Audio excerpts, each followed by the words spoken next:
Então, pessoal, boa noite, né? Para quem não me conhece, eu sou o Marco Silva, mais popularmente conhecido como o Marcão da Engipesc. Quero dar boa noite a todos os telespectadores, aí o pessoal que está assistindo, também que está ouvindo, né, o nosso podcast. Quero dar boa noite aí ao nosso querido convidado da noite aí especial, o Rafael Queiroz, né? Encerrando o ano aí com chave de ouro. E lembrar a todos, né, que o nosso podcast Zero Assina Aqui Cultura, ele tem o apoio e patrocínio da revista Panorama da Aquicultura, né? Então fiquem atentos aí, curtam aí o nosso podcast 0 a 100, né? Sigam a nossa página. Também entrem lá no site do Panorama da Aquicultura, né? E vejam reportagens, assinem a revista, né? Os melhores, tudo sobre a aquicultura, que está acontecendo aí, tudo de novo, né? E é isso. Lembrando, o podcast tem o apoio da Panorama da Aquicultura. Boa noite a todos aí. Retorno a palavra aí ao nosso querido apresentador oficial da noite hoje, que é o Deraldo, né? Para ele apresentar o nosso convidado.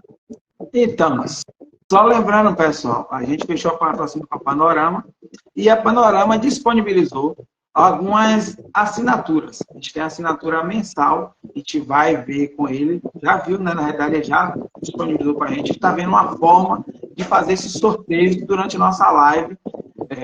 Eu até no próprio Instagram, para sortear a assinatura da Panorama da Aquicultura. Tá legal? Ele disponibilizou uma por mês para a gente que a gente está fazendo esse sorteio. Então, a gente vai pegar uma live para a gente estar fazendo isso. Tá certo? Vou passar a palavra para o Rafael, para ele se apresentar. Nosso convidado hoje, Rafael Queiroz, né, engenheiro de pesca da UFRB. Olá, pessoal. Boa noite, tudo bom? Me escutam bem? Estão conseguindo me ver tranquilamente? Maravilha. Primeiramente, agradecer pelo convite.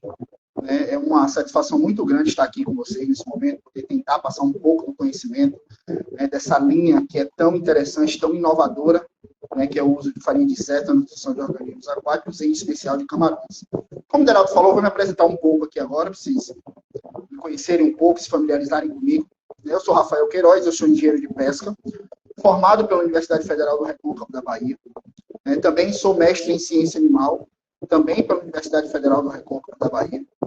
E atualmente eu estou no terceiro ano do doutorado em zootecnia na Universidade Federal da Bahia. A minha graduação e o meu mestrado foram na Federal do Recôncavo e o meu doutorado está sendo na Federal da Bahia, na UFBA. Eu, desde o início da graduação, venho trabalhando nessa parte voltada para a carcinicultura, né, e também para a carcinicultura em especial de água doce, e desde 2014 desenvolvendo alguns estudos voltados para a nutrição. Né. A minha graduação foi sob a orientação da professora Mariana Couto de Araújo, e no meu mestrado eu fui orientado pelo professor Rodrigo Fortes e co-orientado pela professora Mariana, e no doutorado a gente segue no mesmo sistema, né? Eu sou orientado pelo professor Rodrigo Fortes e orientado também pela professora Mariana. Então a gente vem desenvolvendo esses trabalhos voltados para a nutrição, comportamento alimentar de camarões, né? Sempre nessa linha buscando coisas novas, algo inovador, algo promissor, e sempre pensando no que pode ser feito, no que pode ser desenvolvido para o futuro. Né? Porque hoje já é uma realidade, mas e o futuro? O que é que nos aguarda daqui a alguns anos, algumas décadas? Então, eu vou trazer um pouco sobre essa temática que é muito interessante, muito relevante, quando a gente pensa na agricultura mundial. Então, o Rafael falou um pouquinho da carreira dele. Fala um pouquinho dos trabalhos que você desenvolveu ao longo desse período aí de mestrado, da graduação ao mestrado e agora no doutorado, para a turma já ir sintonizando, né, já ir sentindo o que a gente vai estar falando nessa live. Pronto.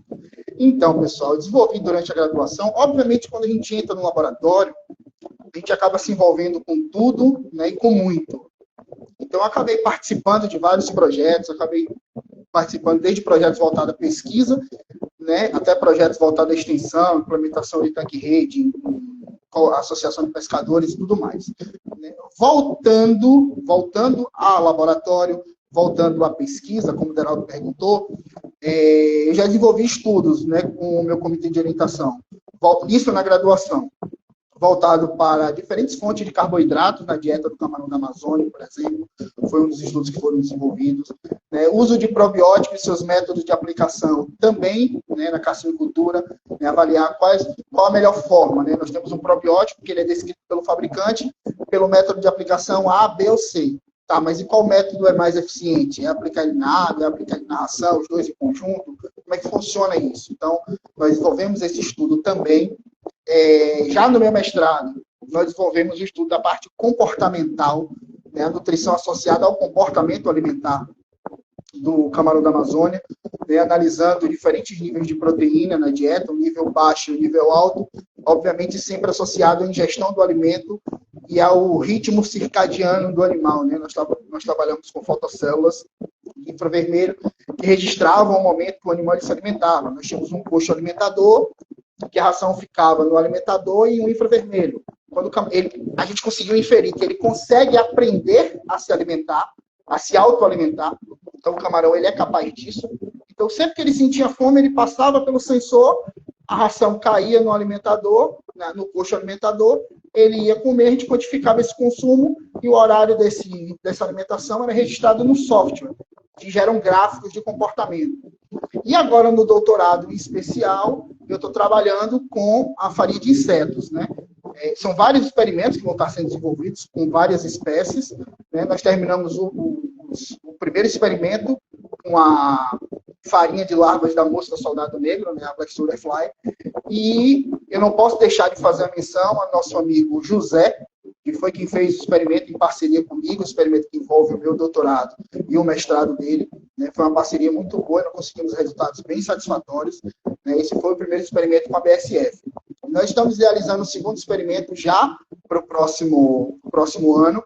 A gente não sabe no segundo semestre, ou se no primeiro semestre de 25, já não utilizando mais a mosca soldado negro, mas utilizando a larva de besouro, né, que o pessoal chama de larva de besouro, ou besouro da farinha, que é a larva do tenébrio.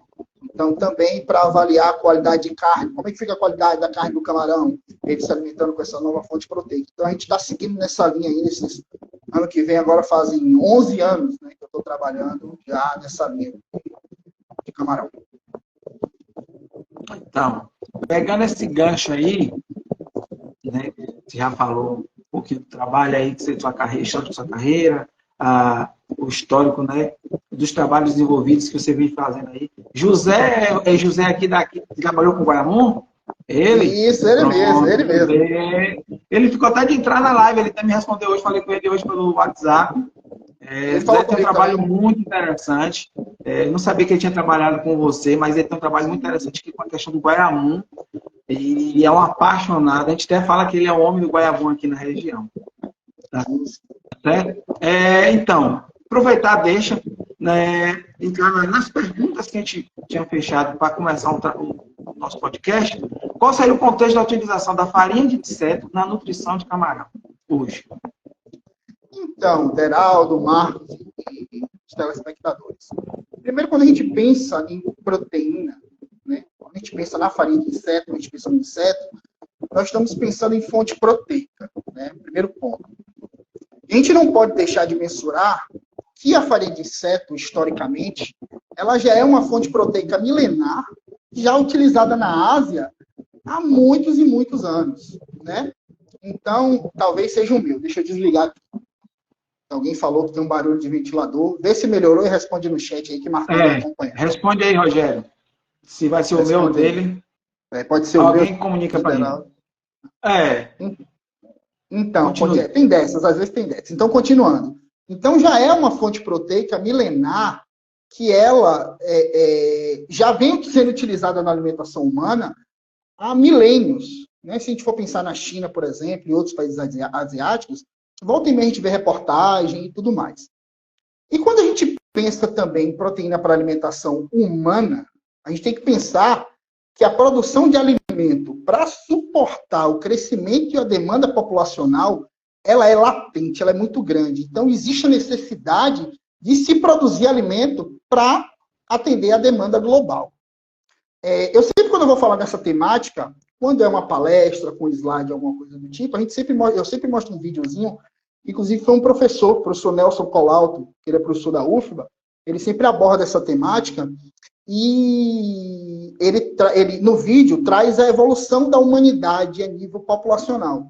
E o vídeo, eu vou resumir, né, o vídeo para vocês, ele mostra que a humanidade levou 200 mil anos para alcançar o primeiro bilhão de habitantes, ou seja, passando por todas as eras que a gente conhece, Império Romano, o tempo antes de Cristo, os maias, incas, astecas, a era do trigo, a era do ouro na Índia, a peste bubônica. Inclusive, vale ressaltar que a única queda populacional da história da humanidade foi justamente na peste bubônica, e de lá para cá vem crescendo. Então, a tendência é que em 2100 a população chegue a 11 bilhões de habitantes. Então, quando a gente pensa nesse contexto de crescimento populacional e de que os asiáticos eles já utilizam como fonte de proteína para atender essa demanda, é muito comum, é muito cultural, e isso já vem adentrando numa questão também europeia, né? Ainda há um preconceito, mas já vai adentrando, né, nesse meio de cultura europeu. A gente não pode deixar de pensar também que pode ser uma excelente fonte de proteína quando a gente pensa na nutrição animal, né? Então, existem várias espécies que, além de terem um perfil, e a gente vai falar um pouco mais na frente, muito parecido com a farinha de peixe, que é a principal fonte proteica das dietas para camarões hoje, por exemplo, né? A gente tem ainda facilidade de cultivo, né? E várias características que englobam a farinha de inseto, e eu costumo falar isso, que é a proteína do futuro.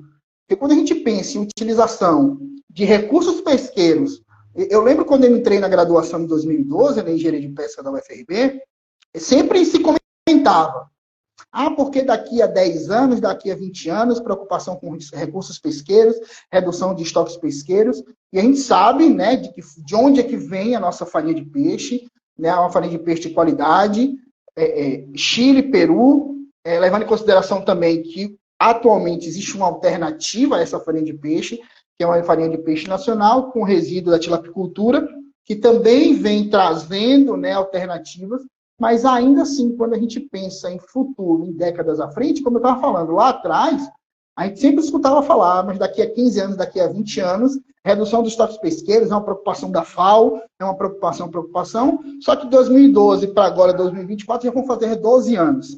E como é que está esse panorama? Será que a gente ainda consegue sustentar por muito mais décadas essa utilização de peixe para produzir peixe, de peixe para produzir camarão? Então, proteínas alternativas, elas vêm nesse contexto, né? Os insetos, eles não são eles não estão fora desse contexto. Então, é muito importante a gente ter essa visão. Crescimento populacional, necessidade de produção de alimento e fontes proteicas alternativas para produzir esse alimento. É nessa linha que a gente consegue agregar tudo e pensar na utilização da farinha de inseto para nutrição de camarões.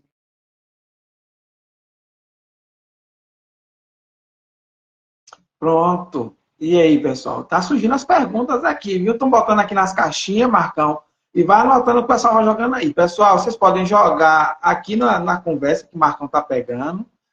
Dandara já jogou algumas perguntas, mais 2 pessoas também jogou aqui na caixinha. Vocês têm a liberdade de jogar tanto na mensagem como na caixinha aqui. Nas mensagens, o Marcão vai estar fazendo as perguntas no final e na caixinha também eu vou estar fazendo no final. Aqui já tem algumas. Então, você vê que teve esse histórico que o Rafael falou do crescimento, da necessidade de questão de uso de proteína animal. Então, pegando isso, e aí o gancho da questão da utilização do inseto, quais seriam as principais espécies de insetos com interesse comercial hoje, Rafael? Pronto, então, o que acontece? Quando a gente pensa, né, nos insetos, a gente sabe que é uma infinidade de espécies, né? Mas quando nós pensamos ao longo dos anos, os estudos que vêm sendo desenvolvidos, né, dentre as várias espécies de conhecimento, antes de falar um pouco das espécies, uma coisa que eu não sei se todo mundo tem esse conhecimento, né, talvez seja algo tudo muito novo para todo mundo, mas assim, eu vou tentar falar de uma forma bem simplificada aqui, a nível de ciclo de vida dos insetos aqui, rapidamente. Né, existem 4 fases ou 4 etapas. podendo, a depender de uma espécie ou de outra, ter uma a mais ou uma a menos, isso aí vai variar um pouco, certo? Mas quando a gente pensa ciclo de vida de uma forma geral, nós temos o ovo, a larva, a pupa e o inseto adulto. Como eu falei, algumas espécies podem ter a pré-pupa e tudo mais. Então, pensando no ciclo de vida, é um ciclo de vida relativamente curto, né? Algumas espécies podem chegar ali a 21 dias, entre 14 a 21 dias, dependendo da espécie. Então, é um ciclo de vida relativamente curto e esse ciclo de vida faz com que esses animais eles sejam favoráveis a cultivo, justamente como fonte proteica alternativa. Então, quando a gente pensa nos insetos, né, ou nos insetos como fontes proteicas alternativas, eu vou trazer algumas espécies para vocês aqui, mas, assim, nós sabemos que é uma infinidade de espécies. Eu vou trazer as que são mais estudadas, ou que têm o maior apelo comercial, né, ou que têm mais resultados que podem concretizar algo, pensando justamente em estabelecer essa fonte proteica como uma alternativa à farinha de peixe. Então, nós temos, talvez, a mais conhecida, né, não a nível cultural ou empírico, digamos assim, né, porque eu vou falar mais uma no final, que com certeza eu acho que todo mundo que está aqui na live conhece, né, mas isso aí eu vou deixar para o final. Mas nós temos hoje a mosca soldado negro, ou Black Soldier Fly, que é a BSF, que é uma espécie que é Hermetia illucens, que ela é um inseto mais estudado na nutrição de camarões. Existem diversos estudos que apontam a mosca soldado negro como uma excelente alternativa e uma excelente fonte proteica para nutrição de camarões, na alimentação de camarões. Então, nós temos a mosca soldado negro, nós temos também o besouro da farinha, como eu falei, ou a larva da farinha, que também é conhecido, né, como larva da farinha, que ele é o tenebro molitor, que ele é o segundo grupo de inseto mais estudado, certo? Então, nós temos também a mosca doméstica, que é ou conhecido também como mosca caseira, que é a mosca doméstica. Interessante que eu estava dando uma palestra há um tempinho atrás, bem recente, e perguntaram, né? Ah, Rafa, essa mosca doméstica é a mosca de casa? Sim, sim.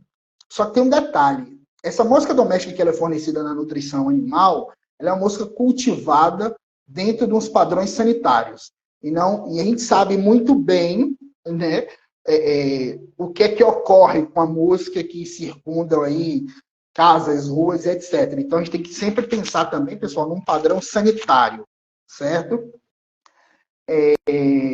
Nós temos aqui, com certeza, talvez a mais conhecida de todas, que todo mundo já escutou falar, que é o bicho da seda, ou também conhecida como a larva da mariposa, espécie Bombyx mori, né, que além de ter uma excelente fonte proteica e de outros nutrientes, né, uma excelente fonte nutricional, ela também tem uma importância e relevância muito grande, né, principalmente na Ásia, por conta da produção da seda.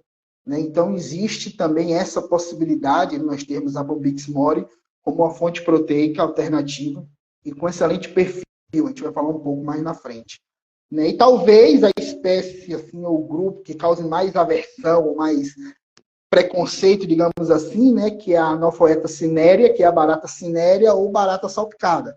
Né? E antes da gente dar seguimento, né, nessas 5 espécies, é muito importante vocês terem uma percepção que cada espécie dessa, ela vai ter um perfil diferente e dentro da mesma espécie podem ocorrer do cultivo ser realizado em épocas do ano diferentes, com substrato diferente, em uma densidade diferente, e cada característica do cultivo, certo? Ela vai conferir a essa espécie um perfil nutricional diferente. Então, se eu utilizo, por exemplo, um substrato A, vou pegar aqui, por exemplo, a mosca soldado negro. Se eu utilizo um substrato A, ela vai ter um perfil nutricional A. Se eu utilizo um substrato B, ela vai ter um perfil nutricional B. Um C, e por aí vai. Então, isso vocês também têm que ter em mente.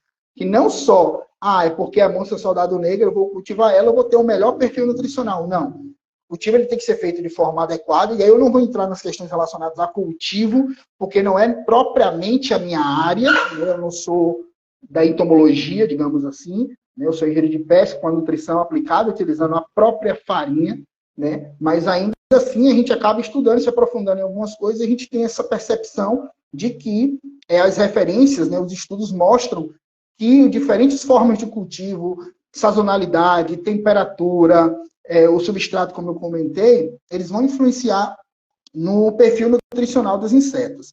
E aí, da gente prosseguir, deixa eu fazer um outro comentário, que eu cheguei até a citar na palestra, que foi o seguinte, acho que é um ano, mais ou menos, vai fazer um ano, se já não fez, eu tive a possibilidade de conhecer um produtor aqui no município de Cruz das Almas, do insetário Belmonte. Se eu não estou enganado, é Júlio o nome dele. Se eu não estou enganado, não. O nome dele é Júlio, sim. E aí nós estivemos lá, inclusive, Deraldo, eu estive lá com o Zé e com a professora Norma, o professor Leopoldo, eles nos levaram para conhecer lá a produção dele. E quando a gente chegou lá, eu tive a possibilidade de comer a larva, óbvio que é desidratada, não é viva, certo, gente? Então, assim, vocês não se assustarem. Eu tive a possibilidade de comer a larva da moça soldado negro, que é a espécie que a gente está trabalhando agora. A gente encerrou os experimentos com essa espécie, agora a gente vai começar com a larva de tenébrio. E tive a possibilidade de comer também a larva de tenébrio. E eu vou dizer uma coisa a vocês, a forma que ele preparou. Eu lembro que eu cheguei na casa dele e estava um cheiro maravilhoso. E ele estava preparando, ô Dandara, eu também tive essa percepção do ECA, sabe? Mas é muito bom. E justamente sobre essa questão do preconceito, que quando a gente quebra esse preconceito, que a gente come pela primeira vez, a gente vê um sabor muito característico. E se vocês tiverem a possibilidade de comer, vocês vão achar um sabor muito parecido com o crustáceo. Vocês vão achar muito, muito parecido mesmo. Se a gente come um crustáceo ou crustáceos diferentes, é óbvio que a gente vai encontrar gostos diferentes, né? São carnes diferentes, isso é óbvio, né? Mas é um gosto muito parecido. Então, assim, talvez o preconceito é muito voltado para essa questão do, ai meu Deus, eu tenho nojo e tudo mais. Então, assim, não se assustem, eu tive essa possibilidade de comer, né? Não me arrependo, se puder eu como de novo, porque é muito bom. É muito bom mesmo, muito bom mesmo. Então a gente tem Aí, essa Rafael, questão, né? Pode a falar. Adriana lá no México, a Adriana Silva, que eu tive o prazer de conhecer na Fenacan do ano passado, ela disse que tem em casa, disse que é uma delícia, viu, Dandara? Adriana, já vou aproveitar aqui, você está na nossa lista para ser possível entrevistada, né? Na nossa lista para ano que vem você ser entrevistada por a gente, viu? E você tem que trazer um pouquinho para a Dandara experimentar. Aí, a Adriana está dizendo que é gostoso, pessoal. Vocês, Rafael, quando me contou essa história, eu fiquei assim, sabe? Mas eu acreditei nele, porque já tem um histórico, né, de várias... Por exemplo, na China se come inseto. Não dessa forma que Rafael comeu, mas se come. Então, não deve ser muito diferente de qualquer outro crustáceo. Né, Rafael? Inclusive, Deraldo, o Zé não teve coragem de comer. Ele foi com a gente, ele não teve coragem de comer.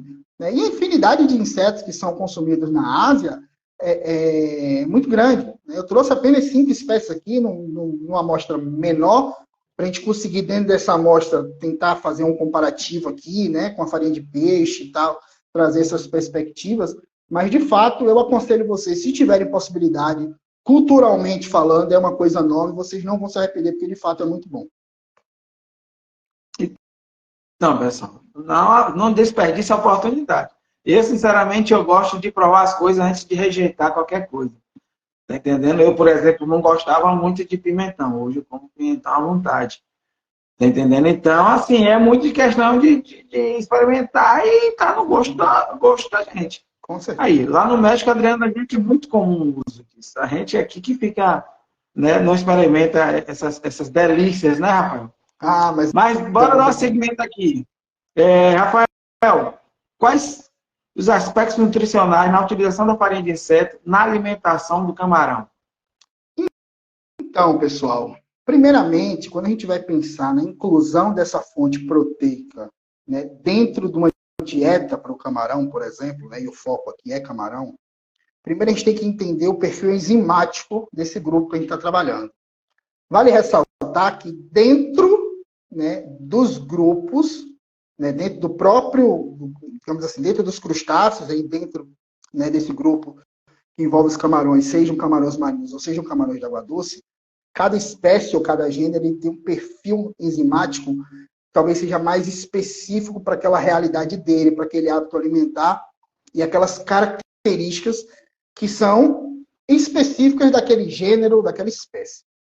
Porém, de uma forma geral, a gente entendendo o perfil enzimático da espécie, do gênero, do grupo de uma forma geral, quando a gente para pensar, a nível de protease, né, já que a gente está falando de farinha de insetos ou de insetos como fonte proteica, né, fontes proteicas alternativas, quando a gente pensa em proteases, né, nós temos as principais proteases, como as carboxipeptidases A e B, leucinaminopeptidase, e talvez as mais conhecidas de vocês, que é a tripsina e a quimotripsina.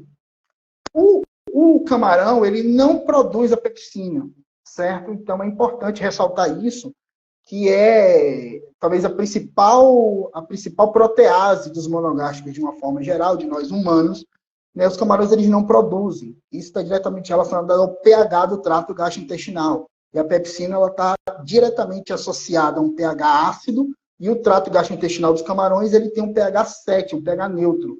Então não ocorre a ativação dessa enzima e, consequentemente, não há produção dessa enzima, né? Então, a nível de protease, nós temos as carboxipeptidases A e B, leucinaminopeptidase, tripsina, quimotripsina. Quando a gente vai para as lipases, nós temos as lipases pancreáticas como principais lipases, pouca produção de lipase gástrica, né? As carboidratos, a principal carboidrase e a única descoberta, não, a única mais estudada até hoje são as amilases, né? Porém, existem outras duas enzimas que são produzidas, que são a celulase e a quitinase. Então, quando a gente pensa a nível nutricional para a inclusão da farinha de inseto para os camarões, na dieta dos camarões, a gente tem que levar em consideração a produção de quitinase. Existem alguns questionamentos e alguns estudos, quando a gente pensa na inclusão da farinha de insetos para peixes, existe um fator limitante que é justamente a produção de quitinase, a digestão da quitina pelos peixes. Então, é um ponto relevante quando a gente pensa, dentro da piscicultura, incluir a farinha de inseto. Porém, quando a gente associa essa inclusão para os camarões, eles naturalmente já produzem a quitinase. Por quê? Primeiro, eles se alimentam da própria exúvia em algum momento da vida dele, a depender do Então, ele é capaz de consumir a sua exúvia, e a exúvia do camarão possui quitina.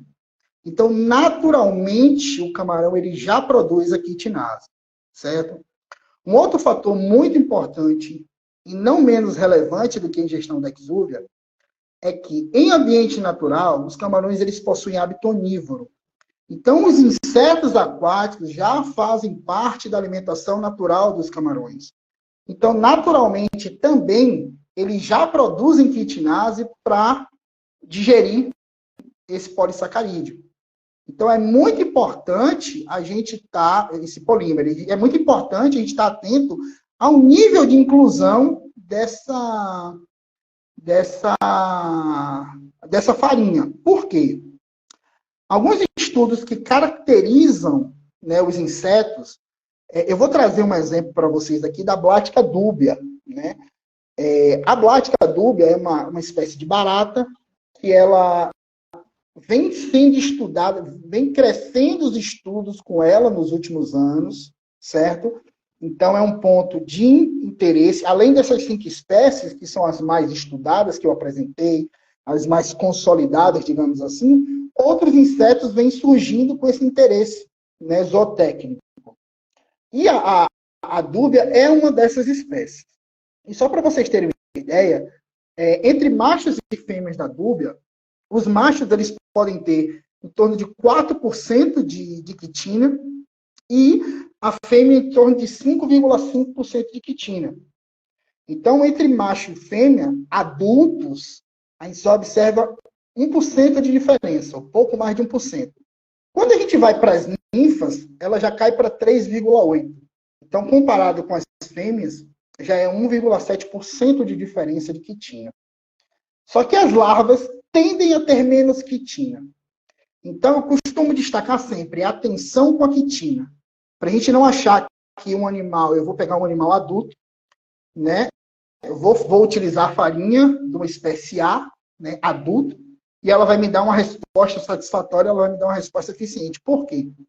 Porque por mais que haja produção da quitinase pelos camarões, é importante a gente ter total conhecimento de qual nível incluir. E é para isso que esses estudos que vão sendo desenvolvidos, ou que vêm sendo desenvolvidos, ou que serão desenvolvidos, vêm nessa linha também, tá? Qual o melhor nível de inclusão? Qual o melhor nível de substituição? Porque não é só uma questão voltada à substituição da proteína da farinha de peixe pela proteína de inseto. Mas, apesar de não ter um fator antinutricional, existe a presença da quitina, que deve ser levada em consideração quando a gente pensa na questão da digestão e absorção desse ingrediente, né, proteico. Então, pensando nisso, né, grande parte dos estudos são voltados para o uso de larvas de inseto. Então, a larva do tenebro, a larva da mosca soldado negro, a larva do bicho da seda, a larva das baratas, né, no caso da barata cinérea, da barata dúbia, né, da mosca doméstica e tudo mais. Por quê? Porque além de possuir um excelente perfil aminoácidico, certo? Um interessante perfil de ácidos graxos, ela também é fonte de vitaminas e minerais. Vale ressaltar, como eu falei anteriormente, cada grupo ele vai ter ali o seu perfil relativo àquela espécie e a forma que aquela espécie ela foi produzida. Então, quando a gente pensa fonte proteica, né, aspecto nutricional, nós temos a farinha de peixe. A farinha de peixe ela vai ter em torno ali de 55% de proteína bruta, né, podendo ter um pouquinho mais, um pouco menos, dependendo da qualidade da farinha. E a principal fonte animal, né, a farinha de peixe. E nós temos a principal fonte vegetal, que é o farelo de soja. Mas quando a gente pensa em substituição da farinha de inseto, a gente tem que levar em consideração que é uma substituição de uma fonte proteica animal por uma fonte proteica animal. Nós estamos pensando em algo para o futuro associado a uma produção sustentável. Então, o uso de uma farinha de inseto vai ser sempre relacionado à substituição da farinha de peixe. Pode ser substituição de outras fontes proteicas? Pode. Porque existem outras fontes que são utilizadas, farinha de carne e osso, farinha de pênis e outras fontes proteicas. Mas a nível sustentável, o ideal é farinha de peixe. Quando a gente pensa na farinha de peixe, assim, de uma forma bem geral, são valores que podem variar também. Então, a gente tem que ter em mente que são valores que podem oscilar, se depender da época do ano, da forma de processamento e tudo mais. Mas, de uma forma geral, por exemplo, a farinha de peixe, ela possui lisina de 7,91%, olha só que interessante. Metionina de 3,02%, triptofano de 1,18% e treonina de 4,37%. Por que eu estou citando esses 4 aminoácidos? Porque são os principais aminoácidos que estão limitantes no crescimento e desenvolvimento em resposta produtiva dos camarões a nível de desempenho. Então, nós temos lisina, metionina, triptofano e treonina. Então, quando a gente pensa em perfil aminoácidico, aí tem que levar em consideração sempre as características desse perfil voltado para esses aminoácidos. Ah, então os outros serão descartados? Não. Mas se esses estiverem com deficiência, com certeza a resposta produtiva ela não vai ser eficiente, certo? E aí a gente vai dizer, ah, mas é culpa da farinha. É culpa da farinha, é culpa da farinha? Não. É culpa de quem formulou a dieta, é culpa de quem pensou no uso da dieta, no nível de inclusão, sem respeitar os níveis aminoácidos que são exigidos pelas espécies. Então, quando a gente pensa no perfil aminoácido da farinha de peixe, em especial esses 4 aminoácidos, por exemplo, se a gente for comparar a lisina, por exemplo, da farinha de peixe, que é de mais de 7, com a da mosca soldado negro, que é de 6,6, são valores muito próximos, são valores muito parecidos. A farinha da mosca soldado negro ela tem 2,01 de metionina, 3,7 de treonina, é um valor muito próximo dos 4, né, da farinha de peixe, né, triptofano de 0,5, por exemplo. Então, a gente consegue observar que são valores próximos. Seria muito complicado nós estarmos pensando na utilização da farinha de insetos, né, de uma forma geral, não de uma espécie em específico, se nós só levar em consideração que a farinha de peixe ela tem 7% de lisina, 7,6% de lisina, e uma mosca em específico tem 1% de lisina. Aí fica um negócio um pouco desbalanceado. Mas quando nós pensamos em uma farinha de peixe e uma mosca soldado negro, a BSF, né, o perfil aminoácido ele se aproxima muito do que seria farinha de peixe. Quando a gente vai para o tenebro, é também um tanto parecido. Nós temos a lisina com 5,4%, a metionina com 1,5%, triptofano com 0,6% e treonina com 4%. Observem que o valor de treonina para o tenebro é um pouco maior do que para a mosca soldado negro. Então, a gente vai começando a perceber que existe potencial, certo? Existe um potencial muito grande na substituição dessa fonte pelos insetos. Justamente o perfil aminoácido ele vai mostrando para a gente. A mosca doméstica, por exemplo, que é a mosca doméstica, elas têm 3,36% de lisina. É um valor um pouco menor? Sim. Mas também é uma produção mais rápida, uma produção mais sustentável do que outros grupos de insetos. Então, quando a gente pensa em um valor de 3,36, é possível, dentro de um balanço dietético, ajustar a inclusão da mosca doméstica e substituição à farinha, alcançando aqueles níveis de lisina, por exemplo. Ela tem mais metionina do que a BSF, entendeu? Apesar de ter menos triptofano e menos treonina. Quando a gente vai para o bicho da seda, é o que causa mais impacto assim, a nível de perfil aminoácido, porque de lisina ele tem 7% de lisina, certo? Quando a gente vai para metionina, 3,5%. Triptofano 0,9% e treonina 5,1%. São, de todos os grupos que eu estou apresentando aqui, ainda vou apresentar mais um, é o que mais se aproxima do perfil aminoácido. Então, além do apelo comercial voltado à produção têxtil, ele ainda tem uma possibilidade, um potencial muito grande voltado para a produção de proteína, né? Como ser utilizado como fonte proteica na indução de organismos aquáticos, né? Em camarão, especialmente. E a barata cinérea, que tem o perfil de lisina de 3,21%, ou seja, é muito parecido com o da mosca doméstica. Metionina, triptofano e treonina, em níveis parecidos, 0,96, 0,54 e 2,05. Né? Então, é importante a gente ter essa visão de que é uma fonte proteica que tem um perfil aminoácido interessante, que tem um perfil aminoácido parecido, não só interessante para a espécie, porque ele, por si só, ele atende às exigências, né? Desde que uma dieta formulada de forma adequada e de forma correta, ele vai atender às exigências. Porém, quando a gente pensa a nível de comparação com a farinha de peixe, são níveis muito, muito parecidos alguns grupos, entendeu? O bicho da seda, o tenebro, a mosca soldado negro, que são as mais famosas, digamos assim, eles têm esse perfil muito parecido. Então, uma possibilidade, um potencial muito grande quando a gente pensa nessa questão da substituição. Então, eu vou voltar a palavra para o Deraldo para a gente seguir esse bate-papo, mas vocês conseguem perceber que a nível nutricional é pensar, só recapitulando, entender o perfil enzimático, entender qual o nível de inclusão adequado e depois a escolha da espécie, né, baseado naquele nível que foi determinado. Escolher a espécie primeiro, né, e aí depois a gente vem com o nível de inclusão, baseado nas características nutricionais da espécie. Rafael, pelo que eu entendi, cada família, né, de inseto, vamos assim dizer, ela tem um perfil, né, de aminoácido. Então, vai ter um perfil também de proteína bruta diferenciado. Seria isso. Então, além de ter esse perfil do próprio inseto, a cama que você vai estar produzindo inseto também vai influenciar nessa questão aí desse perfil.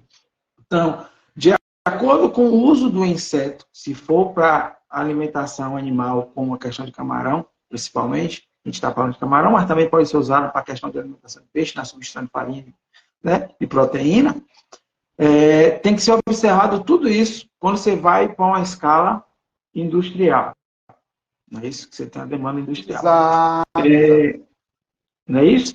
Então, a Dandara fez uma pergunta relacionada a isso, mas eu vou deixar no momento das perguntas.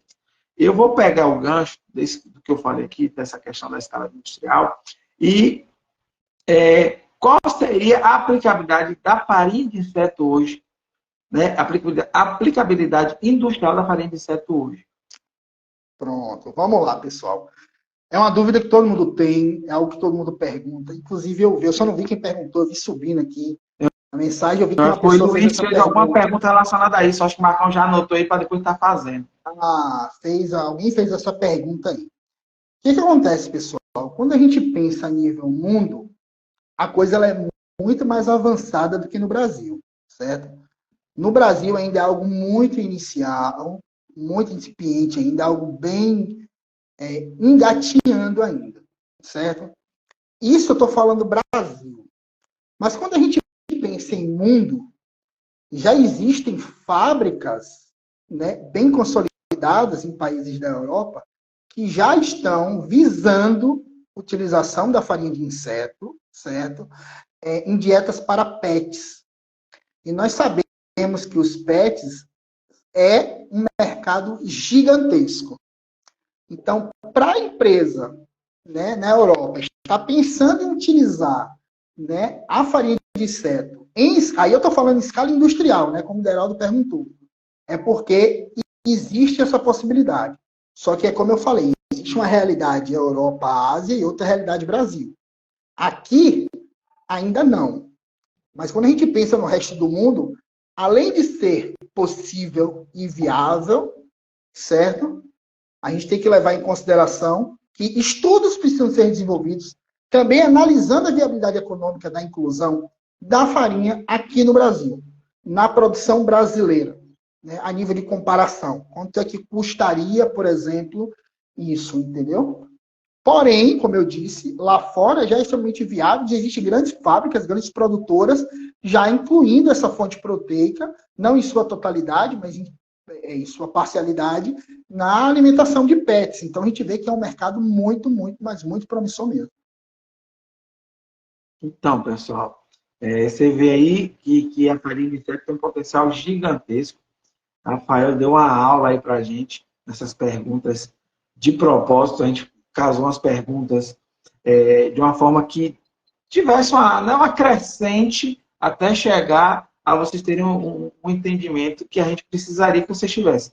Até porque a gente estava trazendo um tema novo, né? A gente teve um professor da UFC, se eu não me engano, Alberto Nunes, na FENACAN desse ano, dando uma palestra sobre isso. Eu estava vendo, por um acaso, eu fui pesquisar alguma coisa e aí lembrei que tinha essa apresentação, eu fui buscar lá e ele estava falando sobre o uso dessa farinha de inseto, sobre a mosca saudável negra, que é muito interessante. Quem tiver interesse lá no site da FENACAN, as palestras estão todas disponíveis. Se você chegar lá e baixar as palestras se tiver interesse. Tá certo? Vamos abrir agora o espaço para Marcão estar falando. Né, Marcão? É isso aí, Deraldo. Não para mim estar falando, né? Eu vou fazer aqui, trazer as perguntas do pessoal, né? Deixou aqui a caixinha aqui, várias perguntas. Mas antes eu quero, mais uma vez, agradecer e lembrar a todos que o nosso podcast de 0 a 100 tem o patrocínio da Panorama da Aquicultura, né? Sigam lá a página da Panorama da Aquicultura, do podcast de 0 a 100, né? Façam suas assinaturas com os melhores conteúdos sobre aquicultura no Brasil e no mundo, Panorama da Aquicultura. Parabenizar o Rafael, né, por essas falas aí maravilhosas aí, né? Tudo que é novo e ele tem um trabalho muito bom, posso dizer isso porque fomos até colegas de laboratório, né? E aproveitar também a deixa, mandar um abração aí para nossa querida orientadora, professora Mariana Cutolo, que foi sua orientadora. Foi não, né? Continua sendo nossa orientadora, eu sempre falo isso, né? Excelente profissional. Então, mandar aquele abraço. E aí, Rafael, a gente tem aqui algumas perguntas, né?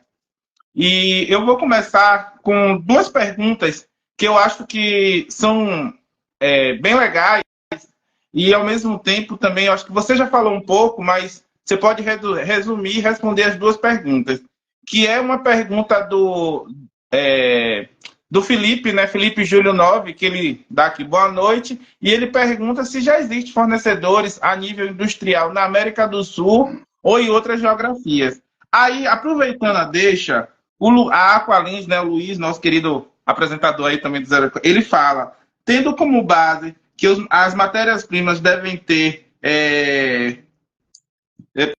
perenidade e principalmente volume de ofertas para indústrias, como você vê o potencial da farinha de insetos para abastecimento das fábricas?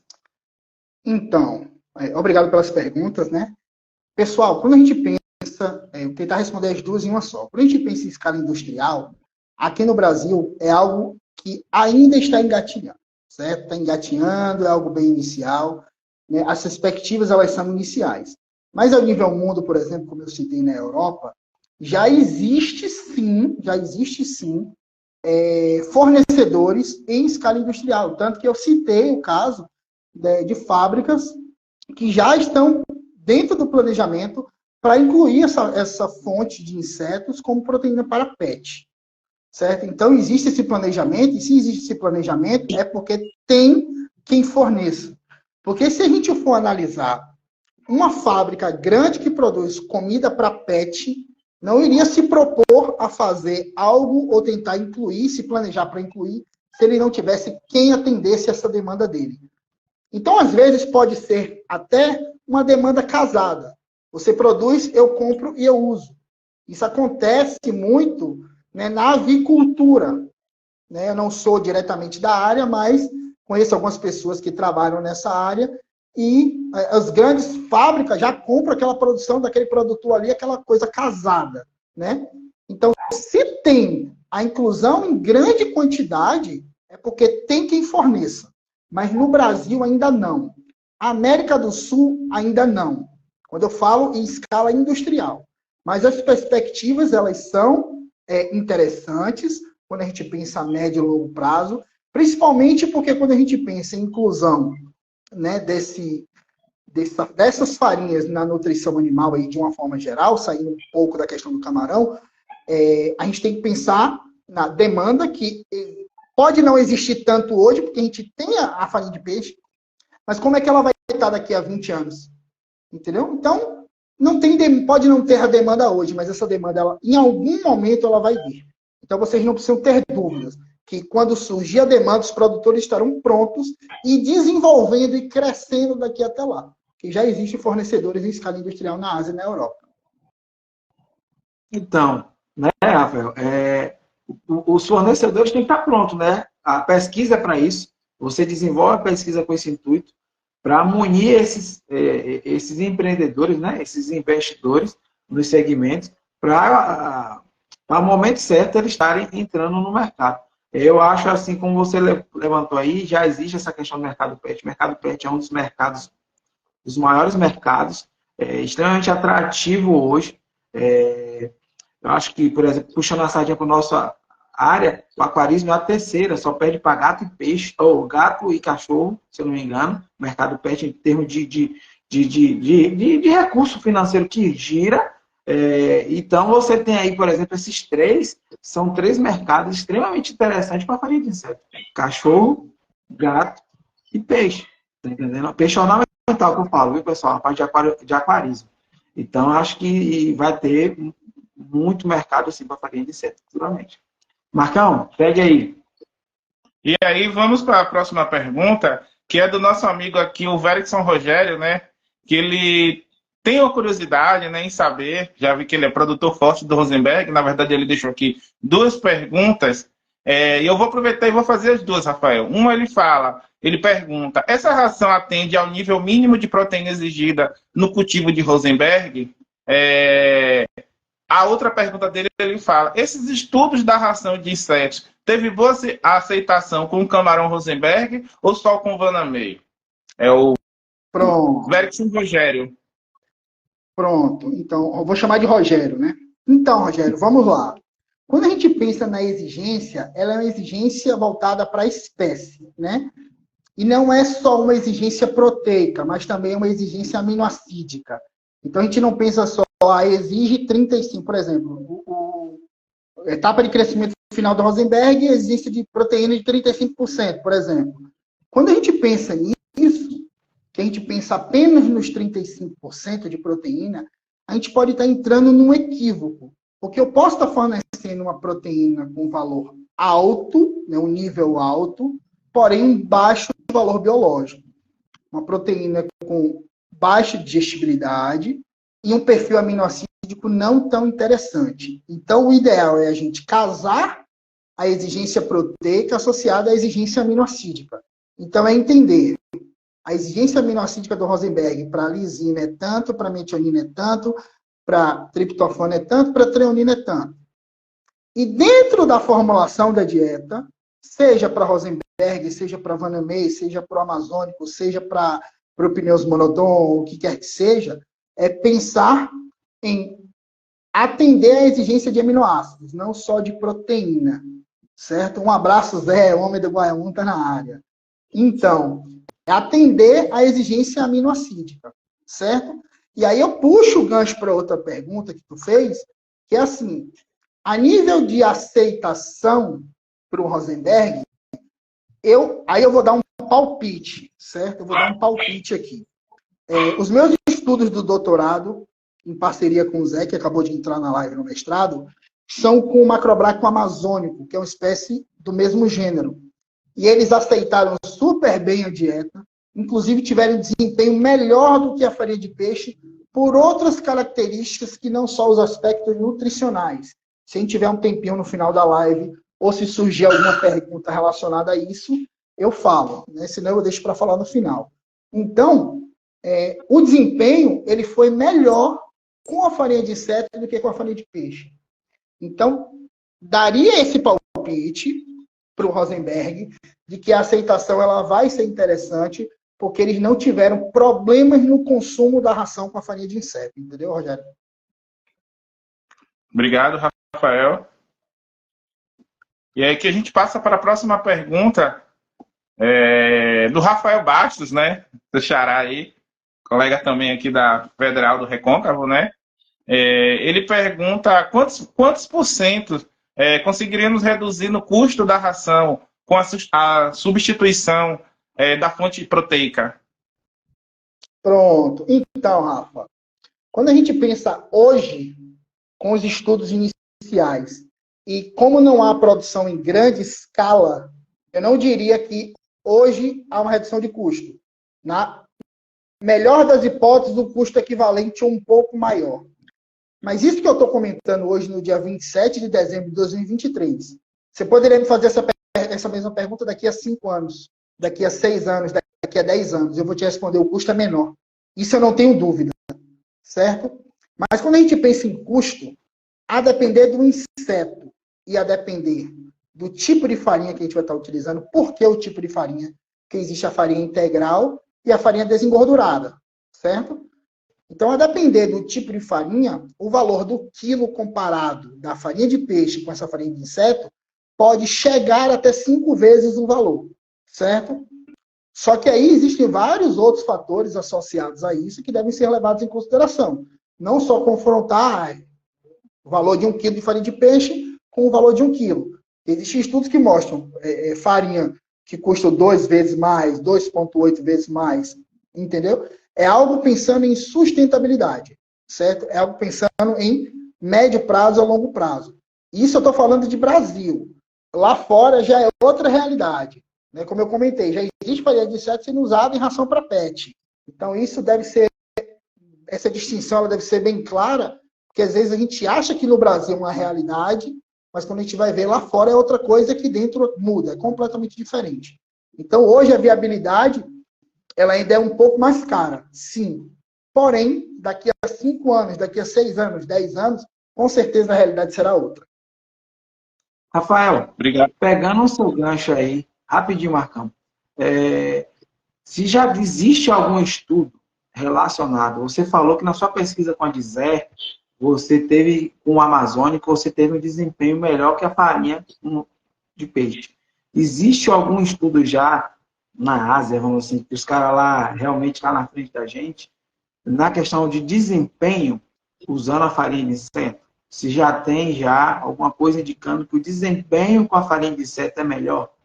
Mesmo buscando a sustentabilidade, já tem algum indicativo se esse tem um desempenho melhor? Vamos lá, Deraldo. A gente vai achar uma infinidade de estudos com diversas espécies de camarão e diversas espécies de insetos, certo? Então, eu vou pegar, por exemplo, o Lithopineus vanamei e o Macrobráquio Rosenberg. né, que são as duas espécies mais produzidas, marinho e água doce aqui no nosso país.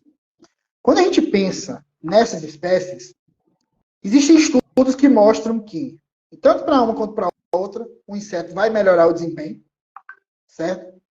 E estudos que vão mostrar que não vai ter diferença significativa, e estudos vão mostrar que, alguns estudos mostram que é melhor, outros mostram que não tem diferença, e outros mostram que a farinha de peixe é melhor, certo? Só que hoje, quando a gente pensa em desempenho, isso tanto para o Rosenberg quanto para o Vandermeer, só que quando a gente pensa em desempenho hoje, só pensar em desempenho é algo muito, mas muito superficial. Certo? Quando a gente pensa, vai desempenhar? Vai. Ótimo. Só existe uma série de fatores atrelados ao desempenho que são tão importantes quanto o próprio desempenho. Por que eu estou falando isso? Eu até comentei. Deixa eu ver se alguém dá uma deixa e eu faço um comentário. Nesse estudo, e óbvio que vários outros estudos, eu vou citar um agora, não vou me recordar o autor, mas eu tenho as referências, caso alguém queira, pode me procurar depois, pega meu contato com o Deraldo, ou na marcação do podcast aí, eu estou 100% à disposição de vocês. Um estudo que avalia o uso de um composto da hemolinfa da mosca soldado negro, que é chamado defensina, que é um peptídeo antimicrobiano, certo?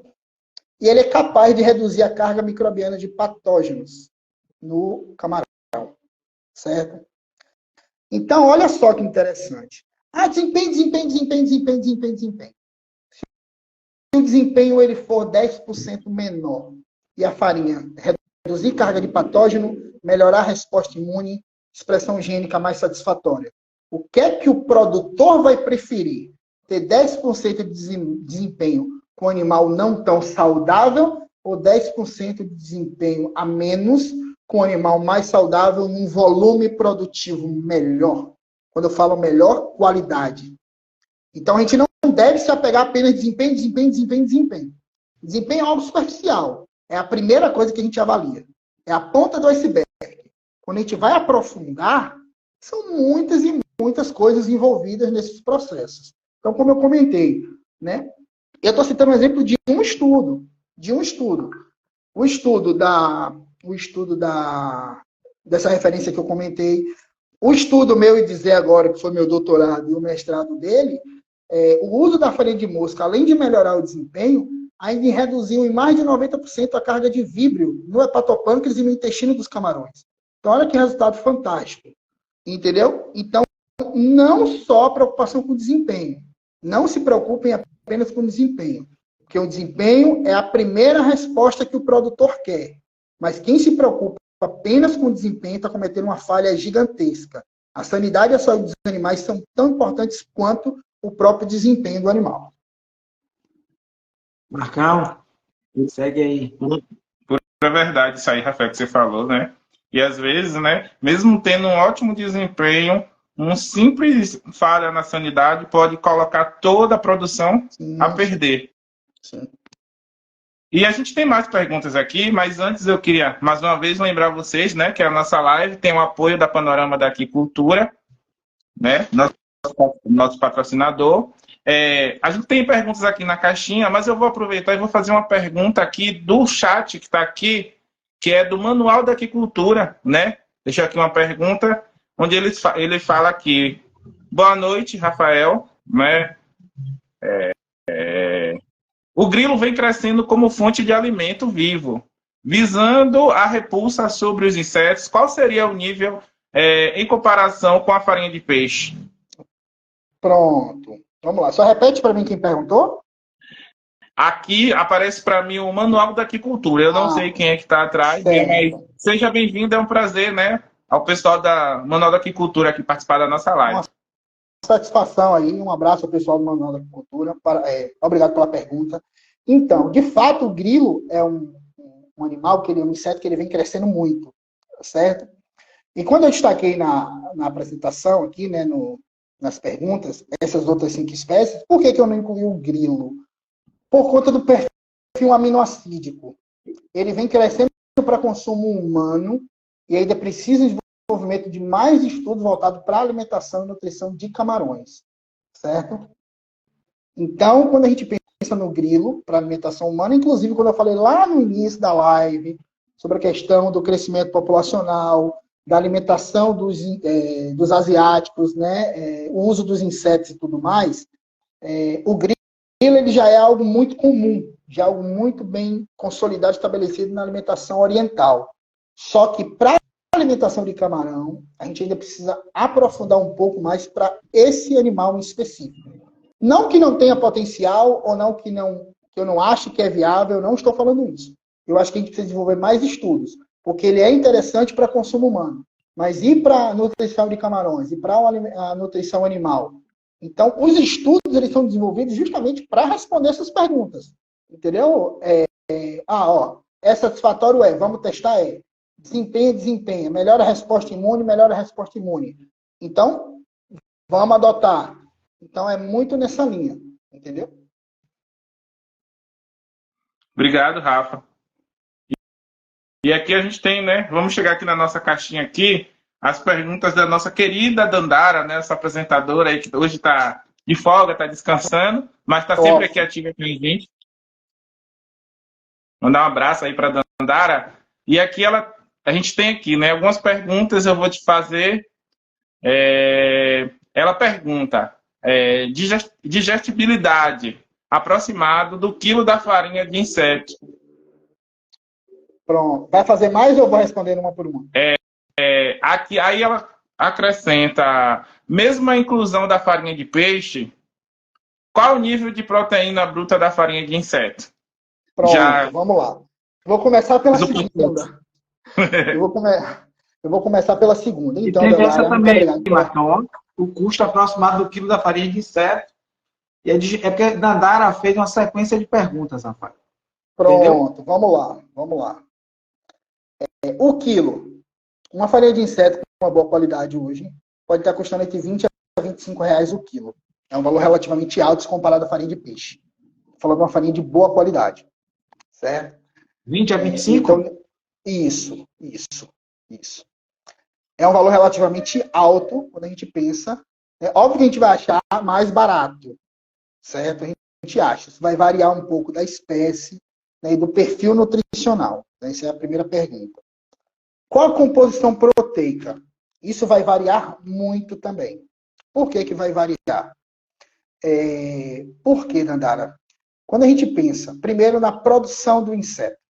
Então, a espécie que vai estar sendo utilizada, a forma de produção, o substrato que vai estar sendo utilizado, a temperatura, tudo isso influencia na composição nutricional desse inseto. E um outro fator, não menos importante, é se a farinha ela é desengordurada ou não. Se nós estivermos utilizando uma farinha desengordurada, a farinha pode chegar a ter 65% de proteína, 70% de proteína, que é algo até maior do que a própria farinha de peixe.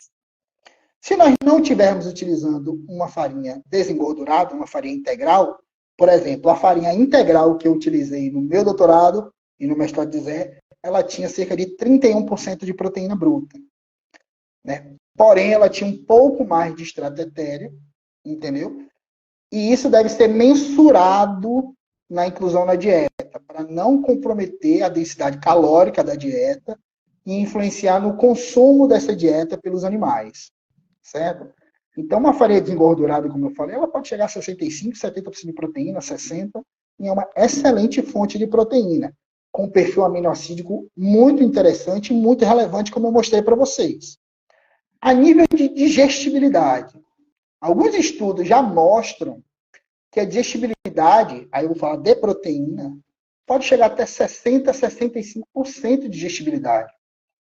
Então, é muito interessante. Se a gente for analisar a nível da farinha de peixe, são valores ali de 60%, 78% ali, a depender, né? Uma farinha de subproduto, né, dos atuneiros, por exemplo, ela tem 70 e poucos por cento de digestibilidade. Então, é uma digestibilidade bem interessante. Óbvio, como eu falei, vai depender da espécie de camarão que vai estar sendo utilizado, de qual inseto que vai estar sendo utilizado, entendeu? Mas a nível... Por isso que a gente sempre fala, pelo menos eu, quando eu estou falando sobre esse tema, eu sempre comento de realmente ser algo promissor. Por quê, Dandara? É de fácil produção. Tem um excelente perfil nutricional. Olha como vão surgindo vários... mas é isso. Mas é aquilo. E eles vão se complementando. Se fosse algo que surgisse e a gente dissesse assim, não, eu tenho um excelente perfil nutricional, mas a produção é extremamente difícil. Ou então a produção é difícil, não tem um perfil nutricional, mas tem uma boa digestibilidade. Então, ele estaria sim seria uma produção que estaria sendo inviabilizada. Mas quando a gente pensa que os pontos positivos eles vão casando, a gente consegue naturalmente acreditar que a médio e longo prazo vai ser algo muito, muito bem consolidado, inclusive aqui no Brasil, certo? Eu costumo até fazer um comparativo com a farinha de sangue, a nível proteico. Farinha de sangue, 90%, 80% de proteína. Quando a gente vai ver a digestibilidade baixíssima. Então, tudo isso deve ser levado em consideração, entendeu? Isso. Ô, Rafa, aproveitando, né, fazer uma pergunta aqui, uma curiosidade minha.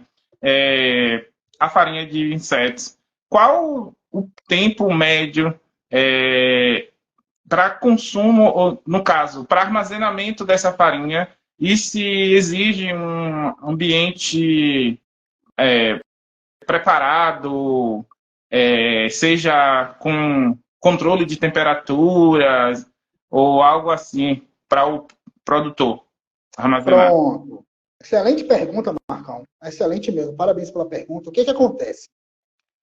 Isso também vai depender do tipo de farinha que vai estar sendo utilizado.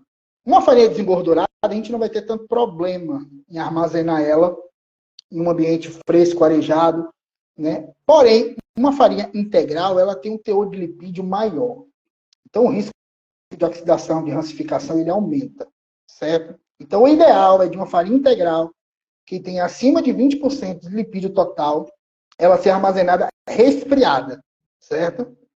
O ideal é que seja isso. Mas a tendência, aí eu estou falando de tendência, é que passem a ser utilizadas farinhas desengorduradas, já que o principal objetivo é como fonte proteica. Hoje, utilizar a farinha integral, ela, além de ser uma excelente fonte de proteína, ela ainda tem um perfil de ácidos graxos muito interessante. Eu não entrei nesse ponto, certo? Não entrei nesse ponto, mas também não posso deixar de trazer, já que tu fez essa pergunta, e aí me deu essa deixa. O perfil de ácidos graxos ele é muito interessante, com excelente fonte de ômega 3 e ômega 9, por exemplo. Então, é muito, mas muito, muito importante que a gente tenha essa visão de que é uma excelente fonte, principalmente proteica, mas não deixa de ter outros valores, certo? Outros teores nutricionais de interesse, de relevância. E armazenamento resfriado, certo? Não tem muito segredo, não é aquela coisa, porque tem que colocar ali a menos 20, menos 40, menos 60. Não. Resfriado, uma coisa normal, uma coisa controlada, 4, 5 graus, desde que tenha mais de 20% de lipídio total. E o tempo de prateleira, Rafael? Está aí um estudo que precisa ser feito. É necessário que seja feito, entendeu? Já que é uma ideia de atender mercado, são perguntas que precisam ser respondidas. Nós utilizamos... Outra coisa. Pode falar. Pode falar. Não, nós utilizamos a farinha, nós já temos 1 ano com a farinha, e eu digo isso porque eu vou falar uma coisa aqui que Dandara vai fazer até o ECA. Eu costumo comer a ração dos camaradas. Todas as rações que eu formulo e eu bato a ração, eu como todas. Por quê? E fica de exemplo para todo mundo. Se você está formulando uma ração, se você confia na sua formulação, você tem que ter coragem de comer a ração que você está formulando. Então, eu como absolutamente todas as rações que eu formulo e que eu bato no laboratório. Eu como absolutamente todas. E de 1 ano para cá, volta e meia, eu pego uma colherinha da farinha de inseto e como para eu sentir o gosto. Não necessariamente tá boa ou não tá, que meu paladar só não vai dizer isso. Mas pegando esse gancho de que Deraldo falou, o tempo de prateleira, uma das minhas preocupações foi a questão da rancificação. E a partir do momento que eu estou ali constantemente comendo ela, eu consigo discernir, eu consigo ter uma noção, apesar de estar no freezer a menos 20, eu consigo ter essa noção, entendeu? Agora, óbvio que o meu paladar não é um estudo científico, isso é óbvio. Então, existe sim a necessidade de desenvolver estudos científicos voltados para o tempo de prateleira das farinhas, principalmente as integrais, né, que não são desengorduradas. Então, E eu você posso. falou aí de experimentar, rapidão, Marcão, de experimentar. Não, E aí eu acho que a turma deve estar encucada. Essa farinha de inseto para uso humano, já que você experimentou o inseto e está experimentando a ração que você formula. Já tem estudo ou alguma coisa relacionada para isso, para uso humano, já que você falou que tem um perfil de ácidos graxos extremamente interessante e muitas outras coisas, já tem alguma coisa nessa vertente? Então, o que acontece? Alguns estudos, eu até na palestra que eu ministrei, eu dei um exemplo de um estudo que foi desenvolvido na Itália. Né? Lá na Europa está sendo incluído, né, essa cultura da farinha de inseto, entendeu? Então é um ponto importante por ter um excelente perfil nutricional, porém isso quebra na questão preconceito. Por quê? Esse estudo ele fez, né, ele analisou o comportamento de ingestão de humanos quando eles sabiam e não sabiam que estavam comendo farinha de inseto. Quando eles sabiam, primeiro não sabiam. Que delicioso, parece crustáceo, isso os relatos do estudo. Parece camarão, parece farinha de camarão e não sei o que e tal. Gosto peculiar. Sem saber. Depois experimentaram sabendo. Eca, que nojo. Pode ter um bom perfil nutricional, mas eca, comer inseto. Então, a nível de uso para alimentação humana, ela é interessante, certo? Não só a questão nutricional, porém, existe uma necessidade muito grande de se quebrar essa barreira do preconceito. Porque daqui a algumas décadas, a gente não sabe como é que vai estar a produção de alimento no mundo. Então, fontes alternativas, seja para animal ou seja para humano, elas vão surgir e nós, enquanto humanidade, a gente vai precisar se adaptar rapidamente a isso. E quando eu falo rápido, é rápido. Ali, questão de 5 anos, 10 anos, é uma adaptação. Porque determinada produção sofreu um problema ou algo do tipo, e a gente vai precisar sobressair, em detrimento daquele problema. Só pontuando, antes de passar aqui, né, eu vou passar a fala para o Deraldo, eu só queria trazer dois pontos. Um é que eu sou a prova, né, que o Rafael come mesmo a ração, né? A gente trabalhou lá no mesmo laboratório, eu já vi algumas vezes ele experimentando a ração que ele produz, ele é muito atento a isso, então eu posso garantir que é verdade, pessoal, Dandara aí que deve ter falado o ECA mais uma vez. E esse ponto que você falou sobre alimentação com insetos, né? A gente vê lá naqueles países asiáticos que o pessoal se alimenta de forma integral mesmo, né? Não é a produção da proteína em si, mas já alimenta. Aquilo ali já mostra um bom indício, né? E também, há poucos tempos aí, o cara lá da OMS, né, da Organização Mundial da Saúde, ele já declarou que futuramente a proteína que a gente vai ser consumida no mundo inteiro é a proteína vinda de insetos, devido à produção de alimentos e ao aumento da população mundial, né? Então, isso vai ser algo que já tem chamado a atenção, né, da Organização Mundial de Saúde, e provavelmente deve vir muitos estudos aí também, e a gente não pode ficar, né, atrasado, né? Já ficar atento nisso aí, e o Rafael está trazendo isso aí de forma magnífica para todo mundo. Deraldo, agora é com você. Marcão, se eu não me engano, ficou uma pergunta que o Luiz fez. Eu tentei achar e eu não achei. Foi a pergunta que eu fiz. Foi a que eu fiz. Foi a que você fez? Foi. Tá, beleza. Então, assim, pessoal, tem alguma dúvida? Aproveite, Rafael.